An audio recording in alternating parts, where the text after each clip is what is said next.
The recipe is simple and straightforward. Start off by preheating your oven to 350 degrees Fahrenheit, 175 degrees Celsius. While the oven heats up, grab a bowl and combine 2 cups of shredded cooked chicken. Rotisserie chicken works beautifully, with an 8-ounce block of softened cream cheese. Add half a cup each of buffalo sauce and ranch dressing for that tangy kick and creamy balance. Mix in half a cup of shredded cheddar cheese to this mix, ensuring every ingredient is well combined.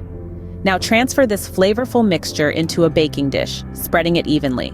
Top it off by sprinkling the remaining half cup of cheddar cheese. This will give the dip a beautiful golden crust that's simply irresistible. Once your oven is ready, slide the dish in and bake for 20 to 25 minutes. You're looking for a hot and bubbly dip that's oozing with flavors. Once it's done, serve it hot with your choice of dippers, be it tortilla chips, crackers, or even crisp celery sticks. The creamy, spicy dip contrasts beautifully with the crunch of the chips or the freshness of the celery. Please let me know in the comments below how this recipe turned out for you. As always, the recipe is in the description. Don't forget to subscribe and help Magnolia Moon reach 1,000 subscribers.